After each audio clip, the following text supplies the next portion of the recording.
مرحبا جميعا، كيفكم؟ ان شاء الله بخير. بدي اقول كل عام وانتم بألف خير، ورمضان كريم علينا جميعا، على الأمة العربية والإسلامية، وعلى بلدي الحبيب سوريا وأهله وناسه، وعلى كل العالم. إن شاء الله يا رب يكون رمضان خير على الجميع، وبيكون بداية لنهاية كل الخلافات والنزاعات والمشاكل. بيرجع الأمن والأمان والحب لقلوبنا وببيوتنا. وليش في حكي. رمضان كريم، كل عام وانتم بخير. بحبكم كتير، يا رب يا رب يا رب يكون الخير على كل العالم. باي باي. كل عام وانتم بخير، ان شاء الله بينعاد عليكم باللي بتتمنوه. تابعونا بمسلسل الهيبة، ان شاء الله يعجبكم. كل عام وانتم سالمين. كل عام وانتم بألف خير. رمضان كريم، رمضان مبارك، ينعاد عليكم انتم واهاليكم بالصحة والعافية، لا فاقدين ولا مفقودين يا رب، اللهم امين.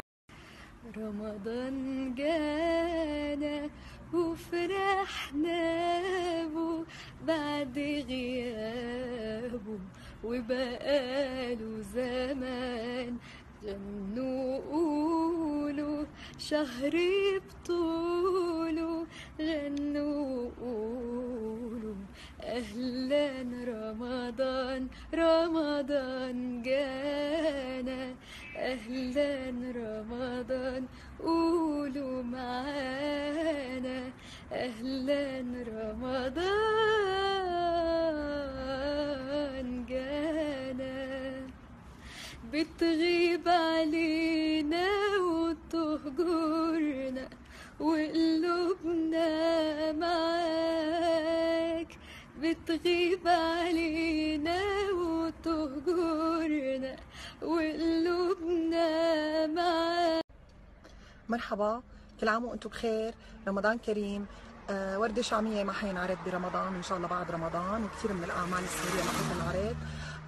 مبروك لكل الدراميين العرب والنجوم العرب وكل الدراما العربية. رمضان كريم، انا مع الدراما السورية بلا عنصرية. توحشتكم بزاف، مبروك عواشركم، بالمغربيات نقولوا مبروك العواشر ومبروك رمضان بصحة وسلامة، وباش ما تمنيش ان شاء الله الفرح والسعادة للوطن العربي كله يا ربي، والله يحفظ بلادي ومليكنا والشعب المغربي كله. كل متابعيني، مبارك عليكم الشهر، وينعاد عليكم ان شاء الله كل سنة بالخير والصحة والعافية والسعادة.